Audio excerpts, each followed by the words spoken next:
and welcome to our second installment of Axcess Baseball Weekly. I'm your host, Vinny Messana. To my left, we have Malko.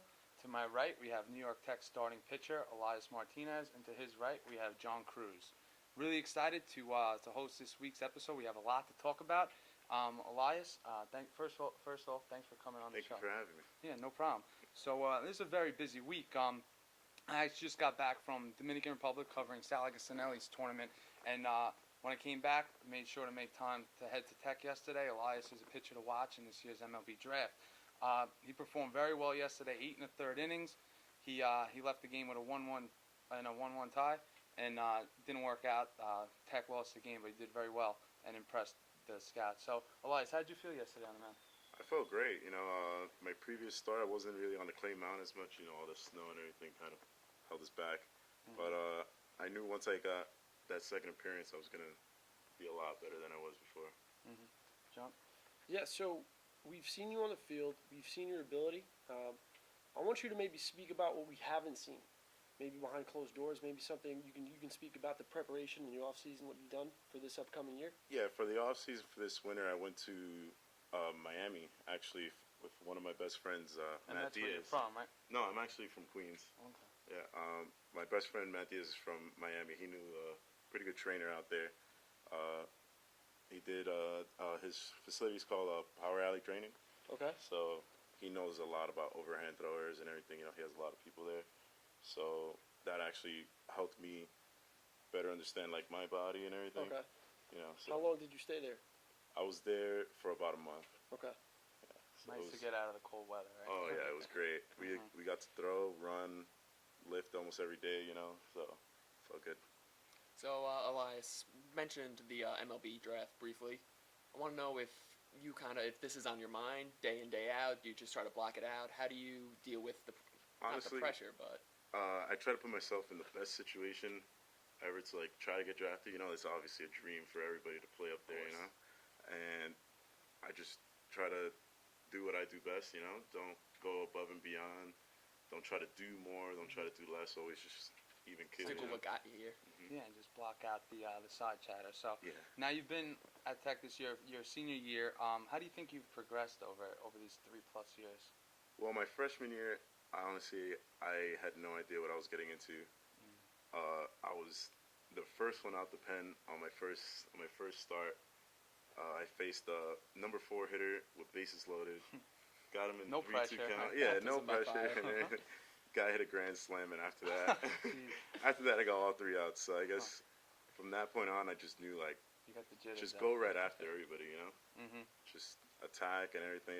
Baseball is a simple sport. Everybody gets out. The better guys get out 7 out of 10 times. Mm-hmm. So. And in the Northeast with the depleted offense, you know that if you throw your game, you throw your stuff, and the results are going to be there. So, John? Is there anyone in the major leagues, present or in the past, that you kind of emulate or try to take inspiration from? Yeah, of course. I love Pedro Martinez. He's literally my favorite. Is there any particular reason why? Yeah, he's a bulldog. He's not afraid to go after anybody, throw inside. If he hits him, lets him get on first, go after the next guy. Just that's a mentality that I think every pitcher probably strives for, but it's easier said than done. Easier said than done for sure. Mm-hmm. Well, Elias, thanks for your time. I really appreciate it, and best of luck this year. Thank you very much. Thanks for having me. Already. Pleasure. Thank you. Thank you so much. At this time, we're going to take a break for a message from our sponsors, and when we come back, we're going to talk about our other big stories from this week. This episode of Axcess Baseball is brought to you by Infinity Performance, Long Island's baseball training headquarters. Welcome back. Now's the time we're going to talk about our biggest storyline from the week, and that's St. John's. They got off to a phenomenal start to this year, 6-0. They beat Coastal Carolina, and to talk about that, I'm going to talk to Tyler over here. So, Tyler, what's made them so successful in the early going? Well, if you look at their 6 games so far, the first thing that catches your eye is how many runs they've scored. Mm-hmm.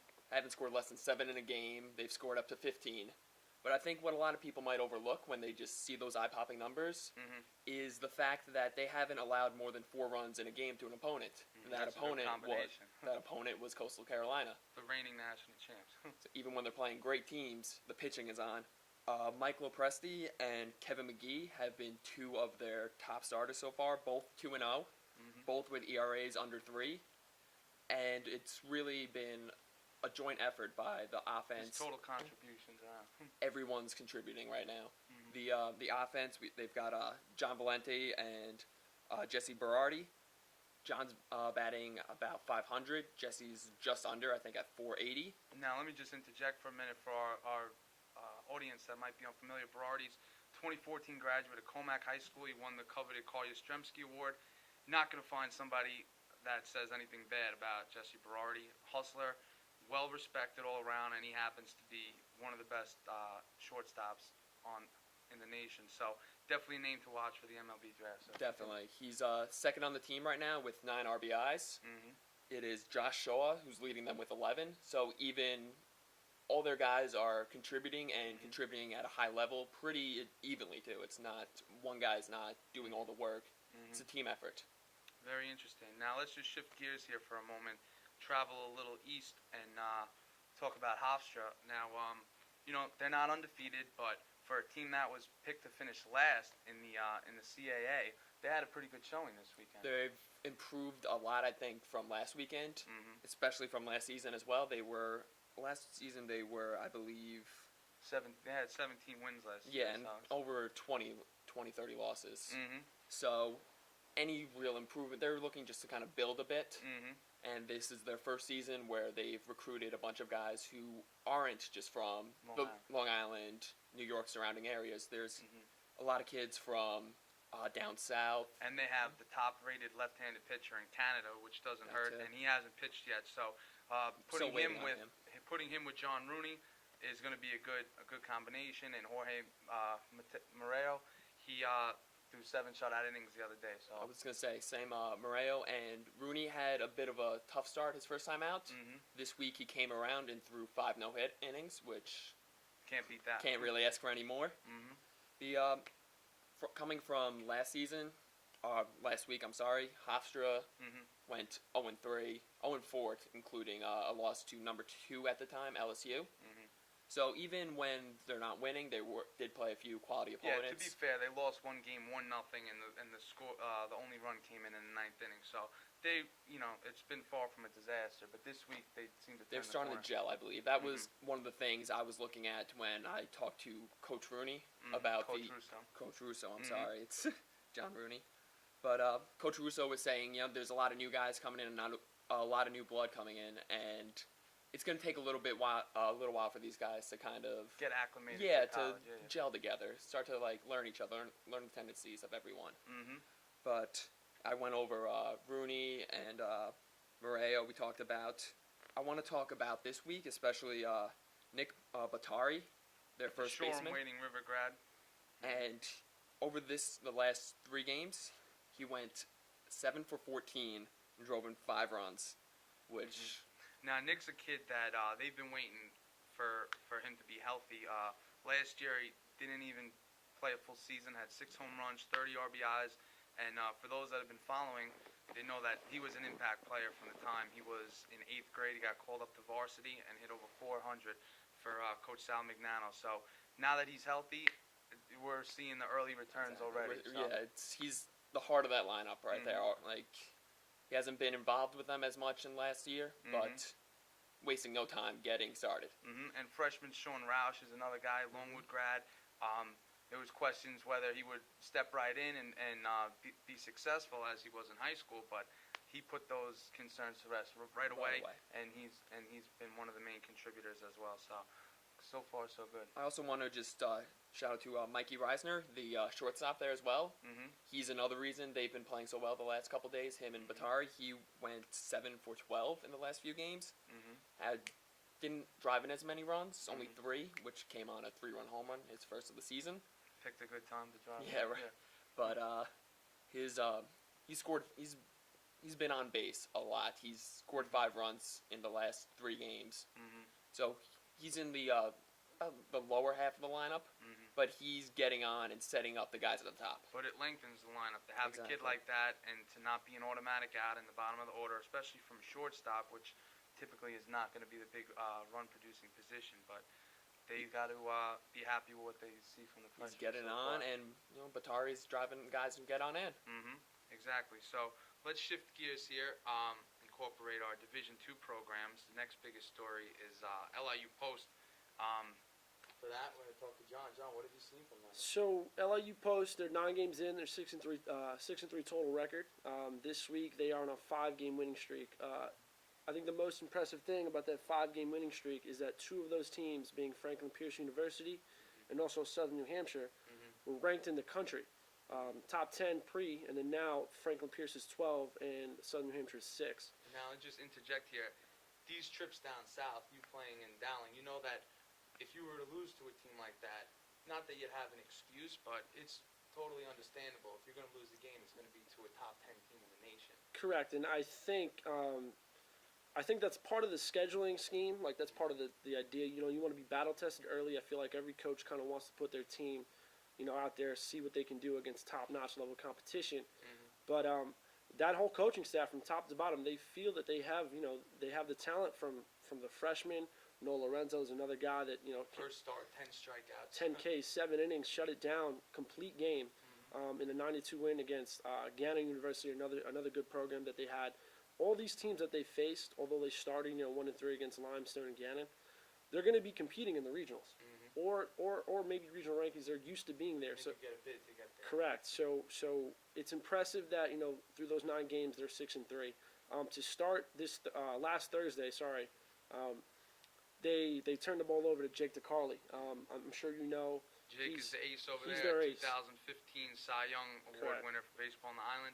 And I'll let you take over. Yeah, he's their guy. And the rest of the pitching staff, James Varela, freshman stud coming in, he might be 1A. They have numerous pitchers that could be considered aces on some other teams, but he's their guy. So he started for them, and he pitched a crazy hell of a game for the win against SNU, number 6 in the country, 4-3 for the final score. Then they handed the ball over to Dan Giglio. Jagiello, which Jagiello. pretty Correct. incredible that they took a senior. He started for his first 3 years of his career, the West Islip grad, and they gave him the ball and told him shut it down in the 9th inning. Yes, Jagiello, 4 strikeouts for 4 outs. He's pretty solid for them.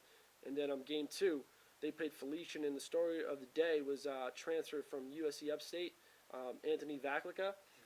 Grand slam in the 7th inning, late innings, to spark a 6-run come-from-behind win. That was the story there. He's been a big part of their offense. Him and Rob Andrioli 3 combined. home runs already for Baglica. Yes, 3 home runs for him, 2 home runs for Andrioli. I think combined they're over 25 RBIs. They're both hitting over 400. These guys are the big hitters in their lineup, and that whole lineup is contributing. And yesterday they pretty much played a football game. Talk about that a little bit. Yesterday the score against Merrimack, I believe, was 21-12. 5 home runs. It was a home run derby or a football game, however you want to say it. You score 21 games, you're most likely going to win that game 99 of 100 times. 5 home runs, 2 from Vaklica again, 2 from Andrioli, and 1 from Dave Brem. That was the story of the game right there. I know they're not going to count on that every day, but it's nice to mix in there. Correct. I mean, they've proven that they won the big games, the football-type games in scoring. But then, again, the next game they played was a 3-2 victory over Southern Connecticut State University. Another tough team. Another tough team. Expect them to be in the mix. I believe they're in the NE10. Expect them to be in the mix come May, and maybe late April come May. 3-2 game there. Andrioli had 2 big late RBIs again, so that's another. Every game he seems to be part of that lineup. I believe they started a freshman pitcher that game, and Jagiello. My mistake. I messed up on his name. Styles. Mike Styles, yes, he got the win, 5 innings pitched. Jagiello came another save. That's his 2nd save on the year.